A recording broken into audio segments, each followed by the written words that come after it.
Welcome to St. Giles in the Word for September 22nd, 2025.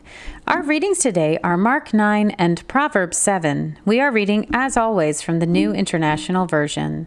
We begin today in the Gospel of Mark. And he said to them, "Truly I tell you, some who are standing here will not taste death before they see that the kingdom of God has come with power." After 6 days, Jesus took Peter, James, and John with him and led them up a high mountain where they were all alone. There he was transfigured before them. His clothes became dazzling white, whiter than anyone in the world could bleach them. And there appeared before them Elijah and Moses, who were talking with Jesus.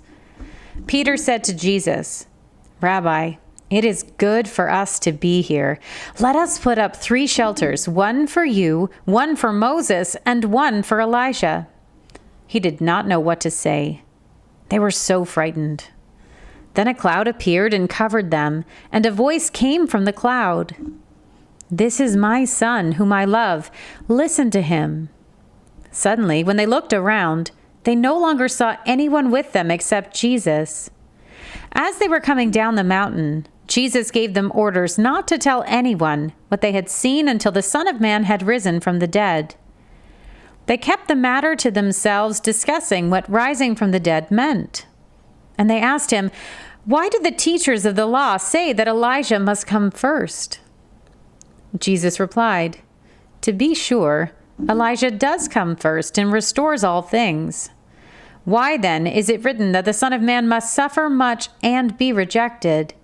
But I tell you, Elijah has come, and they have done to him everything they wished, just as it is written about him." When they came to the other disciples, they saw a large crowd around them and the teachers of the law arguing with them.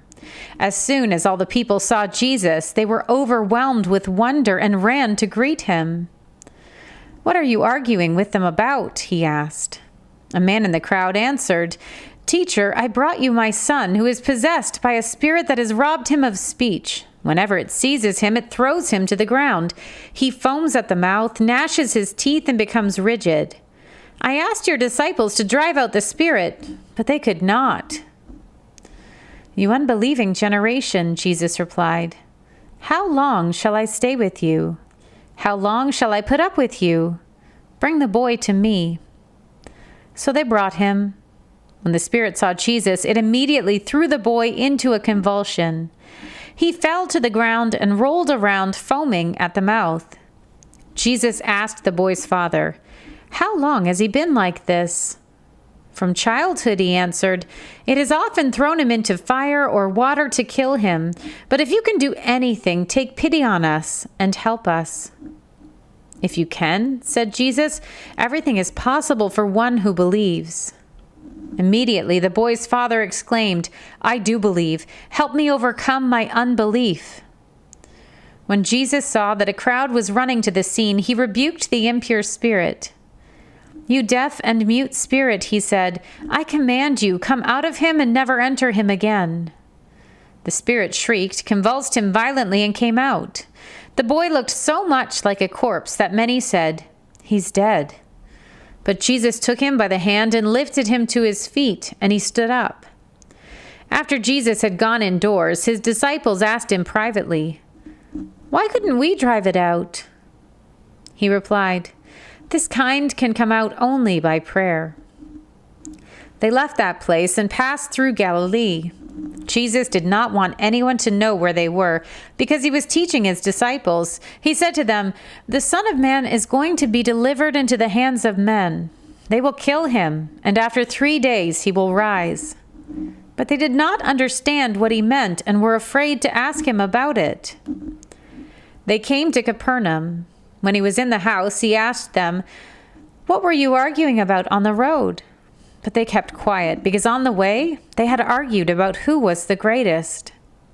Sitting down, Jesus called the 12 and said, "Anyone who wants to be first must be the very last and the servant of all." He took a little child whom he placed among them. Taking the child in his arms, he said to them, Whoever welcomes one of these little children in my name welcomes me, and whoever welcomes me does not welcome me, but the one who sent me." "Teacher," said John, "we saw someone driving out demons in your name, and we told him to stop because he was not one of us." "Do not stop him," Jesus said, "for no one who does a miracle in my name can in the next moment say anything bad about me, for whoever is not against us is for us. Truly I tell you, anyone who gives you a cup of water in my name because you belong to the Messiah will certainly not lose their reward. If anyone causes one of these little ones, those who believe in me, to stumble, it would be better for them if a large millstone were hung around their neck and they were thrown into the sea. If your hand causes you to stumble, cut it off.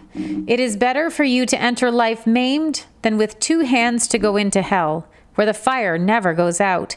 And if your foot causes you to stumble, cut it off. It is better for you to enter life crippled than to have 2 feet and be thrown into hell. And if your eye causes you to stumble, pluck it out. It is better for you to enter the kingdom of God with 1 eye than to have 2 eyes and be thrown into hell, where the worms that eat them do not die, and the fire is not quenched. Everyone will be salted with fire. Salt is good, but if it loses its saltiness, how can you make it salty again? Have salt among yourselves and be at peace with each other." We turn now to the book of Proverbs. "My son, keep my words and store up my commands within you. Keep my commands and you will live. Guard my teachings as the apple of your eye. Bind them on your fingers, write them on the tablet of your heart. Say to wisdom, 'You are my sister,' and to insight, 'You are my relative.' They will keep you from the adulterous woman, from the wayward woman with her seductive words. At the window of my house, I looked down through the lattice. I saw among the simple, I noticed among the young men a youth who had no sense. He was going down the street near her corner, walking along in the direction of her house, at twilight, as the day was fading, as the dark of night set in. Then out came a woman to meet him, dressed like a prostitute and with crafty intent. She is unruly and defiant. Her feet never stay at home. Now in the street, now in the squares, at every corner she lurks. She took hold of him and kissed him, and with a brazen face she said, 'Today I fulfilled my vows, and I have food from my fellowship offering at home.' So I came out to meet you. I looked for you and have found you. I have covered my bed with colored linens from Egypt. I have perfumed my bed with myrrh, aloes, and cinnamon. Come, let's drink deeply of love till morning. Let's enjoy ourselves with love. My husband is not at home. He has gone on a long journey. He took his purse filled with money and will not be home till full moon. With persuasive words, she led him astray. She seduced him with her smooth talk. All at once he followed her like an ox going to the slaughter, like a deer stepping into a noose, till an arrow pierces his liver, like a bird darting into a snare, little knowing it will cost him his life.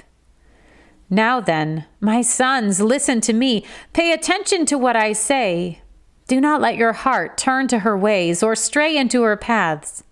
Many are the victims she has brought down. Her slain are a mighty throng. Her house is a highway to the grave, leading down to the chambers of death." Here ends our reading for today.